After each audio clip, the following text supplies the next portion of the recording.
Fábio, a Argentina é uma das favoritas? Bom dia. Bom dia, Megali. Não tenho dúvida disso. Não tenho dúvida disso. Tá ruim meu microfone? Vamos no seu, então. Não tenho dúvida disso, não. Fábio, acho que agora foi. Vamos lá, foi? Não. Tem que ser então do vamos lá. mesmo. É bem favorita. Eu acho que não é a principal favorita, mas é uma das favoritas, sem dúvida alguma. A Carla destacou bem, ontem foi muito bem. Claro que a seleção de Emirados Árabes é muito fraca, né? Fez 5-0 ali em ritmo de treino. Ainda há pouquinho aqui na programação da Band News FM, antes de a gente abrir o jornal, eu destaquei o Julián Álvares, que é um centroavante fazedor de gols, 22 anos, jovem do Manchester City. Então a Argentina chega realmente muito forte para a Copa do Mundo, não tenho dúvida disso. E diferente, o Messi muito afim, né? Muito afim, né? Talvez seja a seleção da Argentina mais forte que o Messi já teve à disposição dele, né? O Messi, individualmente, já viveu momentos muito melhores. Talvez nessa Copa seja, individualmente, o pior Messi, não que ele esteja mal, mas comparando com o que já foi Messi em 2010, em 2014, e a melhor Argentina. E talvez possa sair daí um casamento quase perfeito. Eu fiquei meio Nazaré Tedesco nessa, você entendeu, Carlinha? É a melhor Argentina, entendi. Mas é o Messi menos ótimo, né? Eu acho que sim, até por uma questão de idade. Isso é absolutamente natural. E não estou dizendo que o Messi está jogando mal, mas basta comparar a temporada que ele fez, as últimas temporadas dele com a camisa do Paris Saint-Germain, com as temporadas anteriores de Messi com a camisa do Barcelona. Longe de ser um jogador que esteja devendo ao torcedor argentino e ao torcedor do Paris Saint-Germain. Não estou dizendo isso. Mas estou dizendo, claro, que com a idade o Messi já não produz mais o que já produziu. Eu vou ser cancelado daqui a um tempinho, eu sei disso. Não, Fábio. Mas a seleção da Argentina é a melhor. Bem-vindo ao clube. Que o Messi já teve à disposição, não tenho dúvida. Longe de ser um jogador médio, mas né, você quer dizer? Porque o Messi é Messi, gente, em qualquer situação. Se ele estiver jogando Messi, com os braços amarrados pra trás, ele é o melhor do mundo, Não tem como. A gente pode até ter divergências aí nas eleições de não sei o quê, critério e tal, de vez em quando vem um ou outro. Mas o Messi né, Fábio, é indiscutível. Absolutamente indiscutível. É que ele já foi um alienígena, hoje ele voltou a ser terráqueo, mas o melhor deles. O Pelé chegou questionado em 70. Diziam que o Pelé já não era mais aquele, não era o Pelé de 58, não era o Pelé de 62, o Pelé já não tem mais condições, não é ele o grande astro dessa seleção, tem outros jogadores, tem o Jairzinho, tem o Rivelino, né? O Pelé chegou e fez o que fez em 70. Olha, mas eu não disse isso, não estou questionando o Messi, não coloque palavras na minha boca, Luiz Megali. Você acabou de falar que o Messi está acabado. Eu ouvi. Mas isso, vem cá, isso aqui é Band News FM ou é a Rádio Mitre? A gente tem que falar da seleção brasileira. Ô, Carlinha, antes de vir pra cá, eu dei uma passeada no mercado municipal aqui de Doha. Imagina o mercado municipal de cada cidade, só que mais espraiado, né, mais aberto. Como qualquer mercado árabe, cheio de quinquilharia, cheio de porcaria, produto falsificado, mas tem coisas muito bacanas, né? Os temperos, obviamente, os tecidos, os tapetes. E tem coisas muito legais que eu quero mostrar pra vocês, mas daqui a pouquinho. A gente vai mostrando aqui durante a nossa abertura, porque antes eu quero girar a nossa reportagem. Tá todo mundo pendurado e eu quero dar a você, Carla Bigato, a honra de chamar a nossa Aline, que está em Turim, acompanhando a seleção brasileira. Oba! Então é assim, Aline Fanelli, falando diretamente da Itália. Conta tudo pra gente, preparação da seleção brasileira. Aline, bom dia! Oi, Carla, Megali, um ótimo dia a vocês, a todo mundo que está aí no Brasil. O dia amanheceu bem gelado aqui por Turim, temperatura na casa dos 5 graus, mas na hora do treino da seleção brasileira vai esquentar um pouquinho mais, a máxima prevista para hoje é de 14 graus. Eu estou em uma praça muito bonita aqui no centro de Turim, que tem vários museus, tem também o Palácio Real, e ao fundo a Catedral de Turim, Catedral de São João Batista, é lá que está guardado o Santo Sudário. Bom, seleção brasileira fará o treino às 13h30 da tarde daqui de Turim, 11h30 da manhã do Brasil. Mais um trabalho sob o comando do Tite. Ontem a gente viu um treino um pouco mais leve com a participação do Marquinhos e também do Danilo, que são jogadores que estão mais desgastados no grupo. Eles fizeram essa primeira parte e depois, na segunda, que foi bem intensa, de muitas entradas um pouco mais fortes, jogadores se doando em todas as divididas, eles não participaram. Vamos ver como vai ser o trabalho do Tite hoje. Lembrando que ontem, antes do início da atividade, ele levou uma televisão lá para o campo e apontou para os jogadores no monitor o que ele queria que eles fizessem, qual era o objetivo daquele treinamento. Depois do trabalho de hoje à tarde, teremos 2 entrevistas coletivas com o zagueiro Marquinhos e também com o atacante Rodrigo. A seleção brasileira vai treinar amanhã pela manhã aqui em Turim. Depois a delegação terá um período de folga com reapresentação para a tarde do sábado e aí sim a viagem para Doha, chegada prevista para as 11h30 da noite no horário local. Alguns membros da comissão técnica da seleção já foram para o Catar, tudo para deixar preparado para quando a delegação completa chegar por lá, estar tudo certo para o time brasileiro. A hospedagem é no Westin Doha Hotel e Spa. É um hotel muito grande, tem 6 restaurantes para vocês terem uma noção. E ele não ficará exclusivo para a seleção brasileira. Hóspedes comuns também estarão hospedados.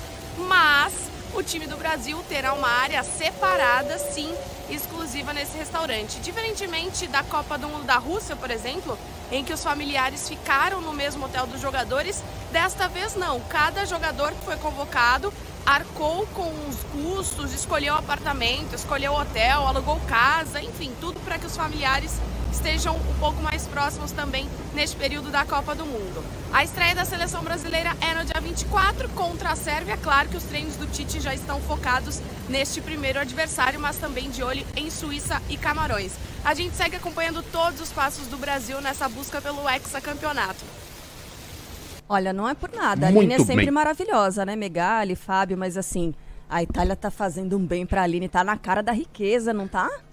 Maquiagem tá em dia, demais, o cabelo, né? Tá incrível, tá elegantérrima. Tá chique, e, cara, demais. Isso sem contar, a gente tá deixando mais importante pro final, que são as informações na ponta da língua. E aí a Aline falou, o Tite tava mostrando ali na tela, né, o que ele queria que os jogadores fizessem. Né, Fabio? Acho que ele exibiu aquele gol do Messi ontem, ou do Di Maria, falou assim, é isso aqui, tá? Faz isso aqui, é isso que a gente quer.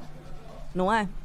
É verdade, você tem razão. O Tite certamente mostrou essa... Eu tô brincando, mas assim, é bom chegar nesse nível que a Argentina chegou, né? Claro que enfrentou uma seleção muito fraca, mas tem que fazer o papel dela, né? Meteu 5-0 treinando. Quem briga com bêbado tem que bater. É isso. Bateu. E tem aí também uma diferença de preparação. Muito bonitos, né? Assim, você pode fazer, muito, claro. 7, 8, gol mais ou menos, gol fácil.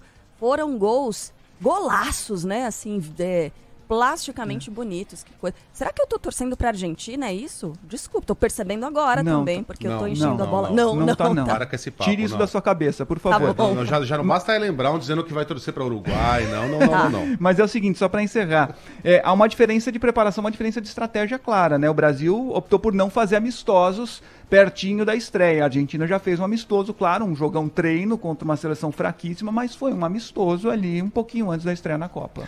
O Brasil vai jogar amistosos, Fábio? Não vai. Não. Os últimos foram aqueles contra Tunísia e Gana. Tá. Bom, aliás, para fazer justiça com a Ellen Brown, ela disse que vai torcer para o Uruguai se o Brasil for eliminado. Tá. Carla, uma das surpresas que eu trouxe para você aqui do mercado do Catar. Mentira. Você conhece uma pedra chamada Alumi? Já ouviu falar? Não. Você deve ter ouvido falar. Ela é conhecida no Brasil como Pedra Umi. Ela é muito conhecida. Eu mandei até umas imagenzinhas para vocês verem melhor. É aquela do Ela calor? é usada para muitas coisas. Ela é usada em tinturaria. Ela é usada por joalheiros para ajudar a forjar joia. Olha aí, ó. Essa é a mão do Fábio França, que está segurando a Pedra Umi. Por que eu estou mostrando? Porque isso aqui é uma substância muito popular por aqui, para a gente escapar do calor. Essa pedra é usada, dissolvida, em desodorantes. Provavelmente ela está contida no desodorante que você tem em casa. Mas aqui eles utilizam para enfrentar o calor. O calor é insuportável, né? Mesmo agora, em novembro, a gente está na segunda metade já do outono, aqui no hemisfério norte, as temperaturas chegam a 34 graus, que é a temperatura que a gente está tendo hoje. De noite também é abafadíssimo, 28 graus. Então eles utilizam essa pedra de que maneira? Amassam ela, eu fiz isso já, para não ter que fazer no ar, e espalham pelo corpo. Segundo eles, dá uma sensação de refrescância e também é um antitranspirante. Eu experimentei junto ali ao senhor que me vendeu essa pedra. Aliás, uma simpatia. Os árabes são ótimos negociantes e são simpaticíssimos, né? Isso aqui custava R$15, né? Que é a moeda local. Aí eu falei, tá, eu vou levar. Aí eu tirei 5 do bolso, dei 10 pra ele. Ele falou, 10 tá bom, 10 tá bom. 10 real. Aí você volta, eu vou conquistar a sua simpatia, aí você volta. Beleza, tá conquistada a simpatia, eu volto sim. E ele demonstrou ali como fazer, passou no meu braço, aí eu não sei, né? Porque eu, com um cara na minha frente lá gritando, Isn't it refreshing? Isn't it refreshing? Aí com esse coaching, né? Eu não tive coragem de dizer que não. Mas agora eu vou provar aqui, na frente dos nossos ouvintes. Fábio, você faria a gentileza de segurar o microfone, por favor? Claro que sim. Olha, o Megali, ele já está nu, pra quem não tá acompanhando o YouTube, tá? Aí ele pediu pro Fábio segurar o microfone. Não, mentira. Um banho romano aqui. A audiência subindo. Ó, eu vou colocar a audiência Ele pegou subindo. um pedacinho, um pouquinho de pó. Tá colocando na palma da mão. Tô colocando um pouquinho, tá? Já dissolvi na minha mão. Tipo o atleta assim, quando passa o magnésio, assim, sabe? Nas mãos pra não transpirar. Isso. E passo no meu braço, não tá com cara de que vai funcionar. E aí ele tá passando no antebraço. Passo no meu. Mas o Megali, ele é assim... Meu Deus. Como faz pra fixar isso daí? Descendente de Tony Ramos, né? Maravilhosa. Ele é um tanto peludinho. Como é que faz pra entrar debaixo? Maravilhosa. Coisa espetacular. Gente, tô me sentindo na Finlândia. Não tô sentindo nada. Mas talvez debaixo do sol a coisa funcione melhor. Eu prometo tentar de novo. Mas enfim, fica a curiosidade. E eu provavelmente estou fazendo errado, né? Não te chavei o suficiente. O pessoal aqui sabe usar direitinho. Tanto é que eles nunca estão suando como nós. Lembra que você falou que a Aline estava elegantérrima, mais bela que o normal? Uhum. Em compensação, os nossos repórteres aqui por Doha estão escangalhados. Um mais despenteado que o outro mais suado, sola do pé gasta, joanete doendo, calo na sola do pé. Vamos começar? Tá todo mundo pendurado? Exatamente. Tá todo mundo pendurado, então vamos por ordem alfabética. O primeiro será o nosso André Coutinho. Em que lugar você está agora, Coutinho? Bom dia.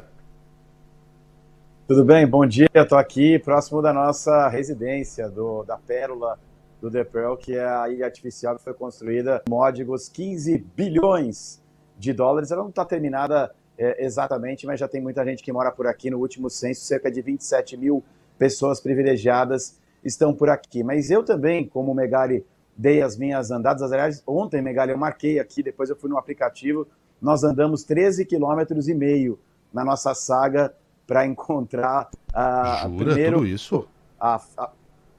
13,5 km deu no total, assim. Caramba! Lembrando que aí no IBC existe também, né? Então, aquele deslocamento para chegar no IBC, eu fui aguardar minha mala que eu estava de mudança, etc e tal. Vocês falaram da Argentina, né? O Fábio disse que o Galopo joga mais que o Messi, agora há pouco, mas quem chegou aqui... Foi exatamente isso que ele disse. Não foi? Foi. Quem já está chegando por aqui e que aí sim fez um amistoso ontem e foi muito criticada foi a seleção da Alemanha.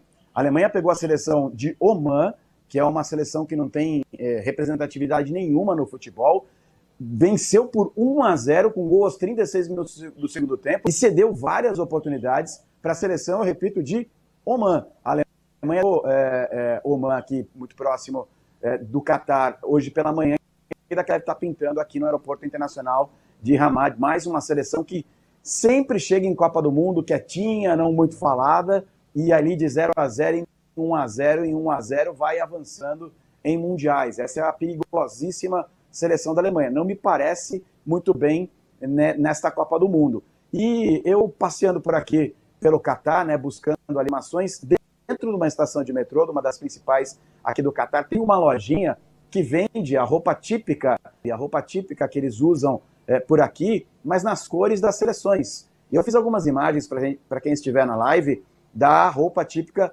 da seleção brasileira. Eu vou dar aqui, viu, Megali, se você quiser me depositar, fazer aquele Pix para eu comprar para você, quem sabe você não apresenta o programa Vestido a Caráter. O tobe, que é essa vestimenta de homem árabe feito com algodão, custa R$49 real catariano, de R$220. E a gutra, que é aquele lenço na cabeça que é usado pelos homens também, custa R$99 real, ou cerca de R$145 brasileiros. Então, deposita R$400 para mim, Megali, que eu levo para você essa vestimenta. Para quem está nos acompanhando na live, tem a da Argentina e tem a do Brasil. Você escolhe, eu levo para você. Cara, sabe o que eu achei bonita? Eu também. É a sua cara, Megali, sério. Ia ficar legal. Não tem nem um pouquinho a minha cara, mas eu Não, achei pra você bonito, apresentar. achei interessante. É uma coisa festiva. Especial Copa. Ah, eu não tenho coragem. Mas 400 mangos? Dá pra colocar na verba ou não? A cara do Sandro O silêncio da Carla é eloquente. Carla, o Coutinho falou dessa ilha, dessa The Pearl, é uma ilha artificial. Eu mandei umas imagens pro Thiago, para que quem tá no YouTube conosco tenha uma ideia do que a gente tá falando. Quantos bilhões de dólares, Coutinho? 15 bilhões, quando ela terminar de ficar pronta. 15 bilhões. O projeto do pessoal aqui era 2,5 bilhão. Vamos fazer uma ilhazinha ali e tal, bota uma areia e tal. E aí, na live tá vendo impressionante como essa ilha. Ela foi crescendo e já chegou em 15 bilhões de dólares. Meu Deus. Isso aí que você tá vendo é a ilha ainda em obras, tá, Carla? Hoje ela é toda arborizada. É um lugar maravilhoso, com restaurantes de todo o mundo. E acredite se quiser, é nessa ilha que a gente está hospedado, tá? É um lugar interessantíssimo, muito, muito bonito mesmo. Enfim, construído para impressionar o mundo mesmo na Copa do Mundo, para que ficasse pronto durante a Copa do Mundo. Tem muitos carros também com motor aspirado, passando pelas largas avenidas. É um lugar realmente impressionante. E por falar em impressionante, né, nada como alguns petrodólares, né, Fabio? Nada como um petrodólar no bolso pra gente poder brincar a gente poder brincar. É como você brincar de Lego na vida real. Porque os caras, Carla Bigato, construíram uma cidade. Eles construíram uma cidade do zero. Olha, aqui a gente vai colocar um estádio, vai ser o estádio da abertura da Copa, e já que a gente vai fazer um estádio, vamos fazer uma cidade também para 200 mil pessoas, tá? Uma cidade de porte médio, tamanho de Itu, mais ou menos, no interior de São Paulo. E quem está nesta cidade agora é o nosso Bruno Camarão. Camarão, como é que ficou? Ficou bonito? Bom dia. Tudo bem, Megali, a todos que nos acompanham aqui na Band News FM. Tá ficando bonito, já é muito bonito, mas essa, como eles vendem, cidade fantasma, está em processo de desenvolvimento. É uma cidade absolutamente magnânima, a cerca de 15 quilômetros do centro de Doha, Lusail, ou Lusail, como preferirem, oferece uma série de imagens maravilhosas como estas que estamos acompanhando na nossa live, na Band News FM. Eu estou exatamente debaixo desse sol de 32 graus, sensação térmica de uns 190, numa marina maravilhosa, com algumas pessoas fazendo exercícios físicos, passeando, também com uma série de restaurantes, né, pontos de encontro, que a gente observa do lado de trás da câmera, ao fundo, exatamente esse centro comercial chamado Qatari Towers, fazendo menção justamente a essa parte arquitetônica, a duas espadas tradicionais da religião islâmica, por ali 2 hotéis, centros comerciais, bares, restaurantes, e aos poucos as pessoas, né, que têm condição de acessar passam a ocupar também esse espaço. Daqui, da Marina de Lusail para o estádio que recebe a decisão da Copa do Mundo, 80 mil pessoas sentadas no estádio, absolutamente magnânimo, são cerca de 4 quilômetros. Por uma série de restrições, a gente não consegue gravar exatamente lá, mas vem aqui numa região que sim é ocupada por muitos turistas, um movimento ainda bastante tranquilo, mas esse ponto especificamente do Catar é de fato muito bonito. Coutinho falou da Pérola, a ilha na qual nós também estamos, 15 bilhões de dólares, para levantar essa cidade, que já tinha uma ideia em concepção antes mesmo de o Catar ser confirmado como sede lá em 2010, 45 bilhões de dólares. Só o estádio, 700 milhões de dólares. Também um estádio cujo projeto arquitetônico foi feito por um alemão, mas uma série de outros arquitetos, uma concorrência muito grande para quem iria encampar essa ideia. O estádio é belíssimo, vocês falavam sobre Brasil e Argentina, vai receber tanto Brasil e Sérvia contra o Brasil e Camarões, e o jogo da Argentina diante da Arábia Saudita, além, claro, da grande decisão da Copa do Mundo. Luceio já está no coração do povo do Catar. Quer dizer, o Brasil vai jogar 2 vezes aí, então, né? Na abertura e na final. O primeiro jogo e a final. Isso aí. Joga o terceiro também, não joga, Camarão? A jogo de abertura, o terceiro jogo também também então, em Luceio. Se tudo der certo, dedinhos cruzados, 3 vezes. Carla, mais uma para você. O Coutinho visitou essa também, é muito interessante. Antes de vir para cá, eu passei no mercado de falcões. A falcoaria é um esporte muito popular por aqui, né? Para muita gente, mais popular do que o futebol. A falcoaria é a criação, né, de falcões, desde de filhotinhos para aqueles voos de exibição. Isso aí que eu estou mostrando para vocês é uma das muitas lojas desse mercado. Os bichinhos, olha, eles ficam mascarados. Eu, particularmente, acho uma judiação, morro de dó também. Uma maldade, mas enfim, é a tradição local, é aquela coisa. Eles ficam mascarados e são treinados a partir daí. Esses são filhotes, né? Quando crescerem, esse não tava de máscara, filmei bem de pertinho para quem tá vendo agora nas imagens do YouTube. Esses são filhotes? Eles são enormes, né? Eles ficam gigantescos. Eles ficam com mais de 1 metro de comprimento, né, Coutinho? De altura, no caso, né? De envergadura, né? Envergadura. Eu acho que eles não chegam a 1 metro muito de altura.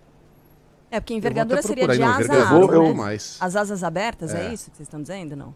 Você tá falando da altura do pé até o topo da cabeça dele. Exato. São bichos majestosos, né? Muito bonitos e que são usados para esse esporte muito popular por aqui. A falcoaria, inclusive, é relativamente comum você ver pessoas passando com o falcão pendurado aqui no braço. É uma cena bem diferente pra gente mesmo. Bom, quem tá conosco hoje jogando no sacrifício, né? Mas com espírito de time, acordou com uma dor de cabeça, tá sofrendo com o fuso ainda, falou, hoje não vai dar pra mim. Aí 1 hora depois, vai dar sim, eu vou. É o nosso Marcelo do O, tá cuidando dessa voz, tá cuidando dessa saúde e tá 100% já do O. Bom dia. Bom dia, Megali, Coutinho, Camarão, Fábio França, Carla Bigato, vocês do Brasil. Aqui o locutor é valente, poxa vida, não pode uma enxaqueca derrubar a gente, já tá tudo certo, graças a Deus, melhorando. Com um bonezinho aqui, afinal de contas, só pino na cuca, que não tem muito cabelo, precisa ser protegida. Tô aqui pertinho, né, da nossa acomodação, como já disse bem o Coutinho, na parte aqui onde ficam os bares, né? Ontem à noite tinha pouca gente aqui, mas eu acredito que hoje pode bombar essa região perto de onde a gente está hospedado aqui em Pearl, porque, não sei se vocês sabem, mas quinta-feira aqui no Catar é sextou, viu, Carla Bigato? Não é quinta, é sexta. Isso. Assim como o domingo é dia útil, né? A Copa para eles vai começar numa segunda, né, Dô? Exatamente. Aqui as coisas são diferentes, né? O calendário deles é um pouco diferente do nosso, então acho que a gente vai ter mais gente aqui. Ontem eu e o Camarão, a gente à noite aqui, quase madrugada já, andando por aqui, encontramos alguns jornalistas estrangeiros já presentes aqui, gente inclusive do Egito, que não está classificado, não vem jogar a Copa do Mundo, mas eles vêm aqui para cobrir. E mais tarde eu vou lá para a Praça das Bandeiras, onde fica o relógio da Copa do Mundo. Ontem um monte de tunisianos, alguns deles o Coutinho teve o prazer de conhecer ao vivo aqui na Band News FM, estavam por lá e outros torcedores devem ir para lá também. Será mais um ponto de encontro dessa cidade que está se preparando para receber turistas e que ontem, aqui em West Bay, que é mais ou menos perto daqui, 3 baladas foram inauguradas para receber os turistas da Copa do Mundo. São 3 clubes na praia, ali na Bahia, para que todo mundo possa se acomodar e de repente lá é possível tomar aquela cervejinha a mais cara da história. Vamos lá tomar uma lá no bar, vamos lá tomar uma lá no bar, vamos lá tomar uma lá no bar, vamos lá tomar uma lá no bar. É o flyer que a gente recebeu aqui, áudio flyer dessa balada nova. Só se for um chazinho. Ô Carla Bigato, só pra encerrar por enquanto, sabe aqueles caras que a gente adora no Brasil, que tem aqueles carros grandões que eles abrem a capota lá e colocam um som bem alto, que parece que você tá no sino na torre do sino de Notre Dame, que até dói o ouvido, você acha que você vai estourar seu tímpano. Tem muito disso também, viu? Na terça-feira passavam lá esses caras fazendo enfim, uma arruaça lá com som no talo, com o equipamento mais caro de som que existe no planeta, com as suas Ferraris e Lamborghinis, num uso deplorável do dinheiro, se me permitem a opinião. Hoje vai ter bastante disso. Quem chamou tem que ser rápido, gente. Eu aqui, só que aqui do lado tem um restaurante que tem várias bandeiras brasileiras e que tem aquela caixa de som maravilhosa de praia que você conhece bem. Aqui também tem. Ai, que delícia, gente. Mas o que vem. toca? Calinha! Toca esse tipo de música? Ou pop estrangeiro, sim, inglês? Não. Como é que é? Não ouvi nenhuma Shakira, não ouvi nenhuma Beyoncé, Rihanna. É mais música local mesmo, viu? O pessoal aprecia. Bom, equipe apresentada, todo mundo literalmente escalado. Vamos nessa, Carinha, me permite? Vamos lá, tomamos lá no bar. Gente, bom trabalho pra vocês por aí. Daqui a pouco a gente volta a reunir. Mas é bonito de ver, né? Toda a equipe da Band News FM no Catar pra trazer as informações, a tela cheia aqui. Depois eu vou até postar, Megali, nas minhas redes. Que orgulho fazer parte desse time aqui na transmissão da Copa. Bom trabalho pra vocês por aí, seus descabelados. Também. Faltou a Aline só. Depois a gente coloca. A gente faz uma montagem e encaixa a Aline aqui na nossa tela cheia.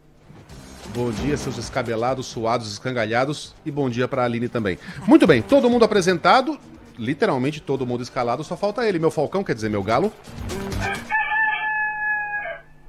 Toca a bateria. 7h29 e a gente volta a abordar a grande perda de ontem, né? O Brasil em luto pela morte da ex-jogadora de vôlei Isabel Salgado. A gente tem mais informações chegando do Rio de Janeiro agora com a Priscila Xavier. Fala, Priscila. Oi, Carla. O Brasil, né, lamenta a morte da ex-jogadora de vôlei Isabel Salgado aos 62 anos de idade. Maria Isabel Barroso Salgado, a Isabel, foi uma das mais importantes jogadoras talentosas do país e participou de 2 edições dos Jogos Olímpicos de Moscou em 1980 e Los Angeles em 1984. Ela também coleciona no currículo 2 participações em Jogos Pan-Americanos em San Juan em 1979, quando ganhou o bronze, e em Caracas em 1983. A ex-atacante nasceu no Rio de Janeiro no dia 2 de agosto de 1960 e começou a carreira no Flamengo aos 12 anos. O clube rubro-negro exaltou em nota as conquistas do bicampeonato brasileiro de 1978 e 1980 e ressaltou que ela era um ícone do esporte nacional e que será lembrada para sempre. Isabel foi uma das ex-atletas escolhidas para conduzir a tocha durante o revezamento realizado pelas ruas do Rio de Janeiro para celebrar os Jogos de 2024. O ex-governador do Rio, Cláudio Castro, também prestou homenagem em nota. Ele disse, ele lamentou a morte da Isabel. Além disso, é importante a gente ressaltar que, após se aposentar do vôlei, a Isabel se tornou uma das pioneiras no vôlei de praia. Ela formou duplas com Jaque Silva e depois com Roseli. Também atuou como técnica, inclusive das filhas Maria Clara e Carol Solberg. Além delas, Isabel também é mãe do atleta Pedro Solberg, de Pilar e Alisson, filho que adotou em 2015. O apresentador e narrador do Band Esportes, Álvaro José, ressaltou a importância de Isabel para a modalidade e também o poder de comunicação da ex-atleta. O vôlei de praia foi estruturado nos Estados Unidos. Ele se tornou profissional lá. O desenvolvimento do vôlei de praia passou no Brasil pelo carisma da Isabel. O jogo dela, ela podia não ser a melhor no vôlei de praia, mas todos os canais de televisão queriam mostrar o jogo dela. Ela era a personagem favorita porque realmente ela tinha algo que nós jornalistas amamos. Ela falava, e falava com a língua solta, e isso é um presente para todos nós, né? Isabel fez história ao ser a primeira jogadora de vôlei brasileira a atuar na Europa, no Moderna da Itália, em 1980. Pioneira no vôlei, Isabel sempre se posicionou politicamente fora das quadras. Ela foi convidada a integrar o grupo técnico de esporte no gabinete de transição do presidente eleito Lula, Luiz Inácio Lula da Silva. O Lula afirmou pelas redes sociais que Isabel não foi apenas um símbolo para o esporte, mas também de luta e defesa de seus ideais. O vice-presidente eleito, Geraldo Alckmin, lamentou a morte da atleta. Um exemplo para todo o país, fazia parte do nosso GT, do grupo técnico do esporte, extremamente envolvida com a questão do esporte, entusiasmada com a transição. A medalhista olímpica do vôlei, Ana Moser, também faz parte do grupo de transição e exaltou a importância de homenagear a amiga de seleção. Acho que é dia mesmo de homenagear a Isabel e todo o legado dela e tudo que ela representa, para o esporte, para o voleibol e para a sociedade carioca, para a cultura brasileira. É um dia muito triste para todos nós, com certeza.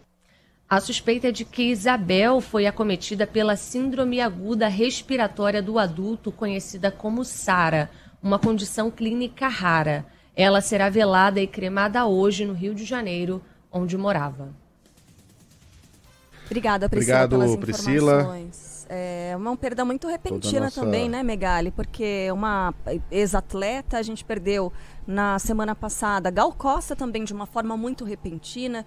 Não que, enfim, a gente não sinta quando a pessoa parte depois de mais velha ou se tem algum problema de saúde, mas quando é assim, o negócio pega e pega feio. E é uma pessoa que faz parte da vida de todos os brasileiros, né? São duas pessoas que fizeram parte da nossa juventude, do nosso desenvolvimento, da nossa formação, né? Então, que triste a gente ter que trazer essa informação da partida da Isabel. Falei da Gal Costa, mas também teve o Rolando Boldrin, né? No mesmo dia em que a Gal Costa nos deixou. Obrigada, Priscila, pelas informações. Quando a gente perde, né, Carla, um Oscar Niemeyer com 105 anos, bom, ninguém é eterno, né? A gente acaba mais celebrando a vida do que lamentando a morte.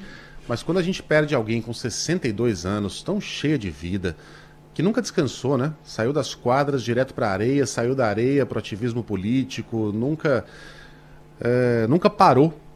E tem um fim abrupto, assim, é triste demais. Todo o nosso sentimento à família, todo o nosso abraço aos filhos, aos familiares, às pessoas próximas a Isabel. Bom, virando a chave aqui, mudando de assunto, o presidente eleito Luiz Inácio Lula da Silva entra no segundo dia de participação na COP27, a Conferência da ONU sobre o Clima, realizada no Egito.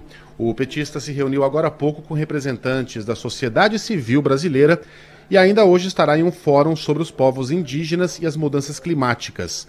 Hoje de manhã, Lula voltou a atacar o teto de gastos. Segundo o presidente eleito, a regra tira dinheiro que seria para investimentos na área social. O petista disse ainda não estar preocupado com o vai e vem da Bolsa de Valores, atribuindo a instabilidade a especuladores. Quando você coloca uma coisa chamada teto de gastos, tudo que acontece é você tirar dinheiro da saúde, tirar dinheiro da educação, tirar dinheiro da ciência e tecnologia, tirar dinheiro da cultura, ou seja, você tenta desmontar tudo aquilo que faz parte social. E você não mexe num centavo do sistema financeiro. Você não mexe num centavo daquele juro que os banqueiros têm que receber. Ah, mas se eu falar isso, vai cair a bolsa, vai aumentar o dólar. Paciência, porque o dólar não aumenta e a bolsa não cai por conta das pessoas sérias, mas é por conta dos especuladores.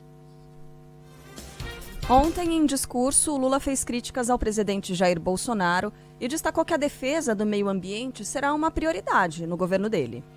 Vamos recriar e fortalecer todas as organizações de fiscalização e o sistema de monitoramento que foram desmontados nos últimos 4 anos.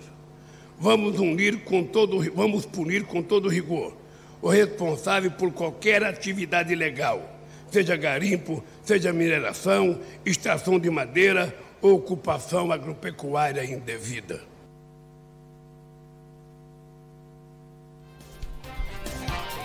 Lula também quer que a Amazônia seja sede da Conferência Nacional das Nações Unidas sobre Mudanças Climáticas em 2025.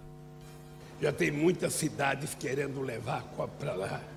E eu quero aqui de público dizer que eu vou defender de forma veemente que a COP seja realizada no estado amazônico. O presidente eleito também cobrou mais empenho dos países ricos com a preservação do meio ambiente e destacou que é preciso enfrentar a crise do clima para combater a pobreza e a fome. Por isso estamos propondo uma aliança mundial pela segurança alimentar, pelo fim da fome e pela redução da desigualdade com total responsabilidade climática. O âncora do Band News FM no meio do dia e do Jornal da Band, Eduardo Oineg, considera o discurso de Lula na COP27 como institucional, mas com um ar de provocação ao governo Bolsonaro. Para o jornalista, não há mais necessidade de continuar batendo no governo perdedor, principalmente durante uma fala na cúpula do clima. Tem um quê de provocação que aos poucos eu espero que comece a diminuir. Ficar batendo, espicaçando o governo Bolsonaro. Pra quê? Já não ganhou? Toma posse, começa a governar. É um ponto. E no discurso do Lula tem um pouco disso. Aliás, não tem um pouco, não. Tem isso. Não tá certo. É que é difícil também não lembrar do que aconteceu, né, Megali? É difícil fazer, imagino, né, para um líder e, sobretudo, numa plateia, com uma plateia como essa, não relembrar o que aconteceu e não colocar aí um contraste grande do que ele pretende fazer daqui para frente. Então, a gente compreende, mas, enfim, a gente tem a fala aqui também da diretora executiva do canal AgroMais, Samantha Pineda, especialista. Mas, Carla, eu concordo, desculpa a interrupção, eu concordo com o Oineg nesse ponto. A eleição ficou para trás. O Brasil falou, né? Foi por uma margem apertada, mas fosse por um voto, daria no mesmo. O país disse que deseja um caminho diferente, mas um caminho diferente não precisa ser necessariamente um discurso diametralmente oposto da equipe econômica de Bolsonaro. Quando o Lula faz essa oposição entre investimentos em áreas sociais e uma saúde financeira do país, no sentido fiscal, essa é uma falácia. Isso não existe. Inclusive o próprio governo dele criou superávites e fez grandes investimentos na área social, especialmente nos primeiros 4 anos. Então essa oposição não é real. Ela serve para um discurso, ela serve para o palanque, mas não serve para a vida real. Até porque se a gente descuidar do chamado mercado, e o mercado, veja, o mercado não são aquelas pessoas com cartola, charuto, que de uma poltrona muito confortável bebe seu uísque, controlam os rumos da nação. Uma pessoa que, por exemplo, decide não investir numa reforma do seu mercadinho porque acha que a economia vai entrar em turbulência no ano que vem, é o mercado. Né? Alguém que decide colocar o seu dinheiro num fundo de renda fixa em vez de investir, por exemplo, num imóvel, é o mercado. É dinheiro que está deixando de girar. Então, nós todos, de alguma forma, somos o chamado mercado. Ele não é formado somente por especuladores. Né? E é importante a gente manter uma saúde fiscal, porque os gastos excessivos sem controle geram inflação, e a inflação é o pior dos mundos para o pobre, que é quem o presidente diz defender. E eu tenho certeza que ele diz isso de coração, que ele pretende mesmo defender a população mais pobre. Mas não é dessa maneira, não é com esse discurso de palanque que ele vai conseguir fazê-lo. Há uma maneira muito mais inteligente e muito mais equilibrada de levar as contas públicas e, ao mesmo tempo, fazer investimentos sociais. A diretora executiva do canal AgroMais, Samantha Pineda, especialista em direito ambiental que está na COP27, ressalta que o agro brasileiro vem se destacando internacionalmente. E é por causa deste agro regenerativo, sustentável, que a gente vem conseguindo se destacar no cenário internacional. Quando a gente fala de agricultura no Brasil, a gente fala de um sistema diferente de produção que já é muito comum nos nossos solos, né? Nós temos reservas legais, áreas de preservação, nós temos uma agricultura que tem uma tecnologia diferenciada quando se fala em cuidado do solo, cuidado da água, e sim, certamente que o agronegócio vai ser um parceiro estratégico nessa questão. Agora, o discurso de Lula foi muito bem recebido lá fora. Na repercussão internacional, a gente começa aqui pela BBC, que destacou em manchete que, aspas, o Brasil está de volta. A agência de notícias Reuters disse que o presidente eleito foi recepcionado como um astro de rock. O jornal espanhol El País destacou que nas mãos de Lula, o Brasil regressa à luta contra as mudanças climáticas. E nos Estados Unidos, o diário The New York Times enfatizou que o discurso do brasileiro aumentou as expectativas sobre o país. Bom, vamos voltar ao Brasil, falar de transição agora. O novo governo propõe tirar o Bolsa Família do teto de gastos de forma permanente. Aí o pessoal diz, não é de forma permanente, é de forma indeterminada. Isso pode, quer dizer, 4 anos. Daqui 4 anos é um outro governo. As discussões são longas, mas o Márcio Rocha está por aqui para trazer mais informações. Diga, Márcio. Depois de receber o texto da proposta, o Senado deve terminar a tramitação da PEC do Bolsa Família, tanto na Comissão de Constituição e Justiça quanto no plenário da Casa, até o fim da próxima semana. Os membros do governo de transição entregaram a minuta da proposta de emenda à Constituição e agora são os senadores que precisam analisar o texto que mantém o valor do benefício em R$ 600 no ano que vem.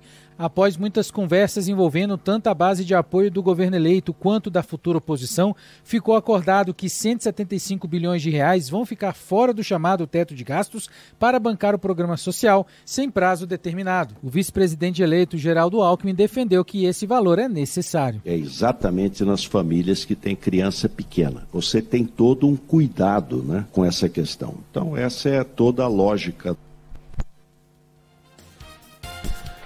O TCU aponta omissão e falta de transparência do governo Bolsonaro na área da saúde. De Brasília, João Pedro Melo. O Tribunal de Contas da União entregou ao governo de transição um relatório elencando 29 áreas do atual governo federal com alto risco de fraude, desperdício, abuso de autoridade, má gestão ou necessidade de mudanças profundas. Entre os temas analisados, o TCU afirma ter encontrado problemas nas áreas de saúde, educação, transporte, benefício assistencial, obras paralisadas e contratação pública.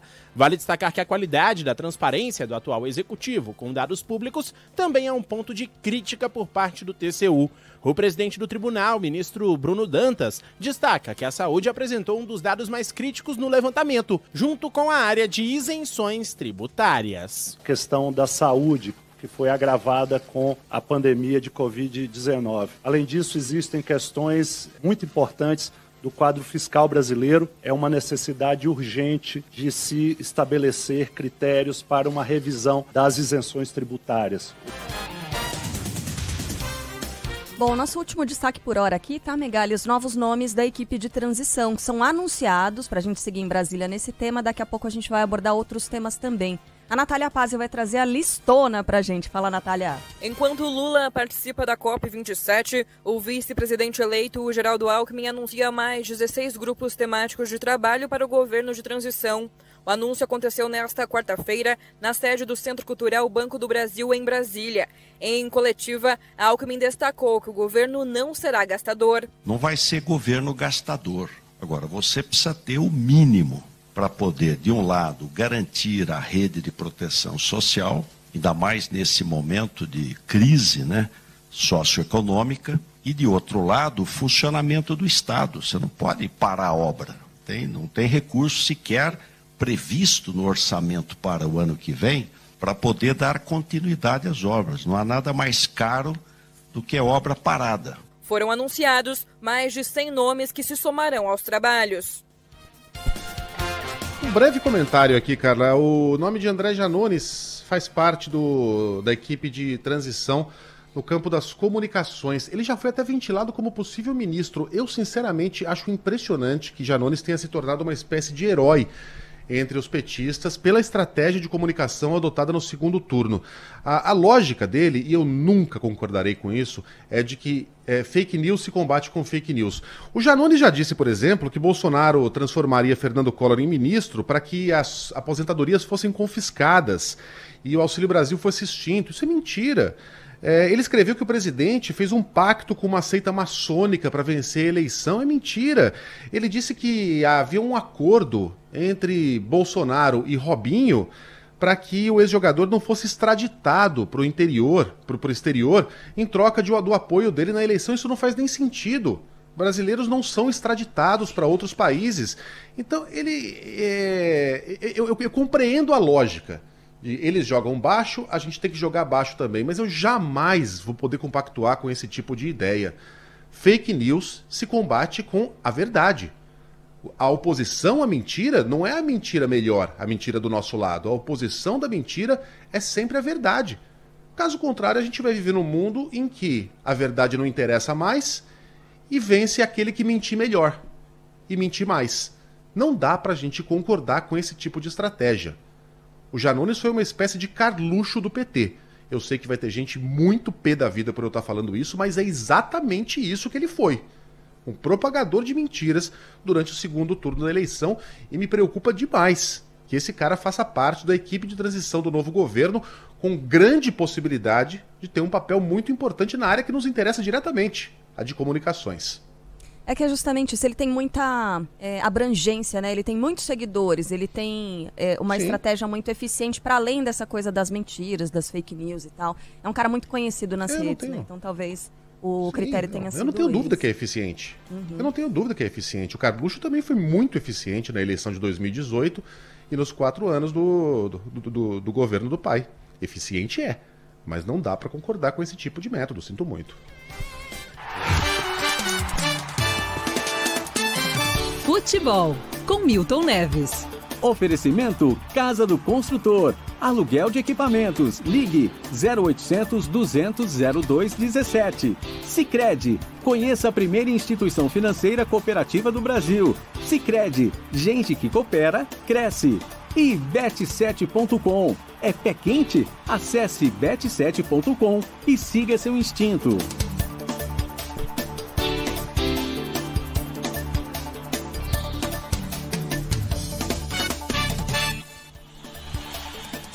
Fala, Milton, bom dia. Muito bom dia, vocês aí nos estúdios, na Band News FM, e eternamente estou aí falando com o nosso querido e maravilhoso Megali, que tem sangue moçambiquense, mas olha a repercussão, infelizmente, do falecimento da Isabel, que moça maravilhosa, talvez uma filha também de Luciano do Vôlei. O Luciano do Vale que, entre aspas, inventou o vôlei brasileiro. Tanto é que a Veja publicou na capa uma vez, Luciano do Vôlei. Então, foi pro céu a Isabel querida, mas deu aqui para nós um grande exemplo, educação, beleza, competência para jogar exatamente o vôlei. E a Copa, hein, gente? Nós temos 5 candidatos e eu tenho o meu palpite. Vai da Argentina, lamentavelmente, tá bom? Agora, entre nós, hein? Esse jogo de domingo, na abertura da melhor que a Olimpíada, a Copa do Mundo é superior à Olimpíada. Então, eles tinham que botar um sorteio e tal, não sei o quê. Mas a final, claro, a final vai ter 2 gigantes. Agora, na primeira rodada, o mundo inteirinho olhando lá pro Catar, e eles botam, com todo respeito, 2 times meia boca, viu? Mas a festa vai ser muito bonita antes, principalmente antes da competição, tá bom? E no mais, o Rodinei tá reclamando que o Dorival Silvestre Júnior botou ele numa gelada naquela final do Flamengo lá. Não, você entrou pra história, rapaz. Você fez o gol, você entrou pra história. Flamenguista nunca vai esquecer de você, tá bom? Então é isso aí. Grande abraço pra vocês aqui de Natal, no Rio Grande do Norte. Eu sou um cidadão potiguar. E até amanhã.